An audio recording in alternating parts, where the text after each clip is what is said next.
औज़ुबिल्लाहिमिनश्शैतानिर्रजीम बिस्मिल्लाहिर्रहमानिर्रहीम। शुरू अल्लाह के नाम से जो बड़ा मेहरबान हायत रहने वाला। पाक है वो ज़ात जिसके कब्ज़े में ये पूरी कायनात है और कायनात का एक एक ज़र्रा उसके हुक्म की ताबेदारी करता है। तो प्यारे बच्चों, आप लोग कैसे हैं? अल्लाह ताला आपको अपनी हिफ्ज़ व अमान में रखे।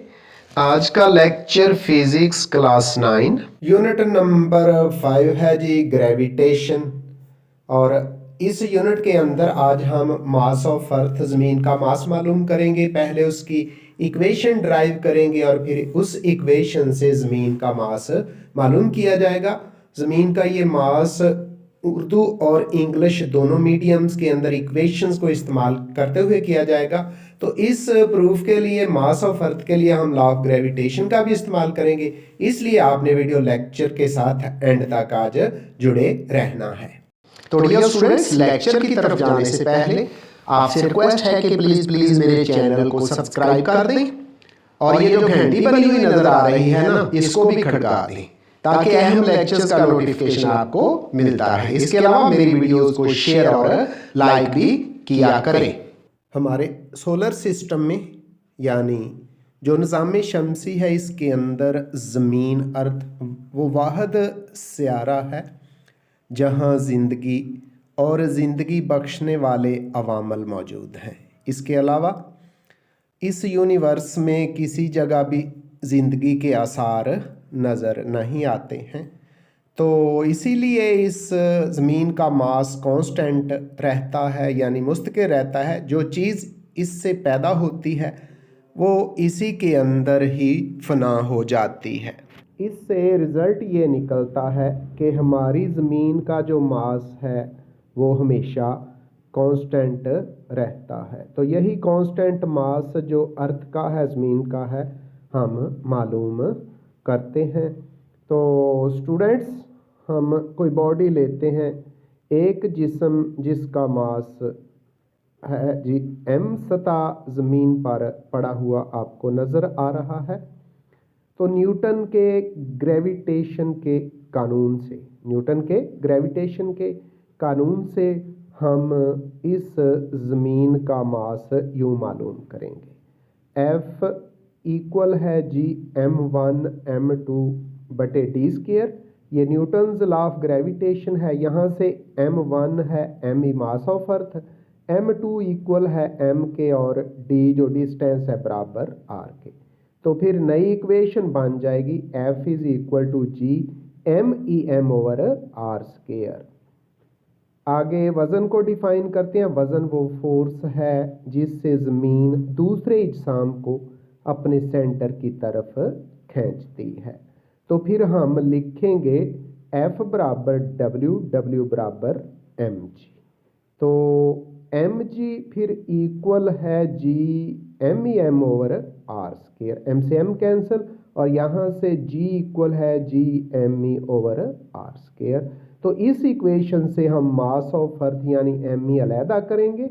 m e is equal to G R square बटे जी। अब हम स्मॉल जी, कैपिटल जी और आर, इन तमाम की कीमतें इस इक्वेशन में दर्ज करते हैं। तो हमारे पास m e is equal to 10 metre per second square, G की कीमत है इंटू 6.4 इंटू 10 की पावर 6 मीटर स्क्वायर, और जी की जो ग्रेविटेशनल कांस्टेंट है उसकी कीमत है 6.673 ज़रब 10 की पावर -11 न्यूटन मीटर स्क्वायर पर किलोग्राम स्क्वायर। तो कैलकुलेटर से स्टूडेंट्स जब कैलकुलेशंस करते हैं तो मास ऑफ अर्थ आ जाता है 6 इंटू 10⁻24 किलोग्राम, और यही हमारी अर्थ का टोटल मास है। अब हम बढ़ते हैं जी इंग्लिश मीडियम हिस्से की तरफ और इंग्लिश में भी इसका प्रूफ देते हैं। You can watch the rotation of Earth.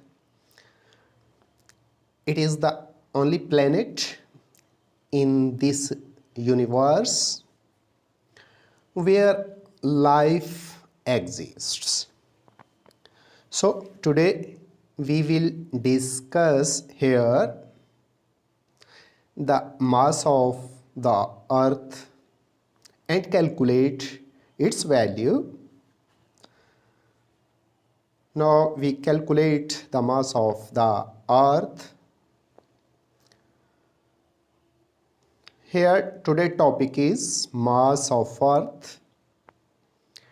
ME mass of earth is equal to 6 into 10 raised 24 kg. It will be calculated here by the formula. Consider a body of mass M placed on the surface of earth. By Newton's law of gravitation, we have F is equal to G m1 m2 over d square. Here m1 is equal to me mass of earth, m2 is equal to m, and d distance between their center is equal to r. So F is equal to G m over r square. The force with which earth attracts a body towards its center is equal to its weight W.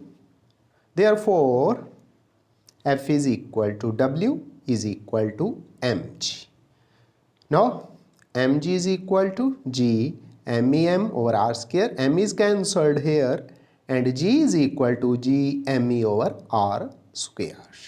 Now, from this equation we find M mass of earth. M is equal to gr square over G.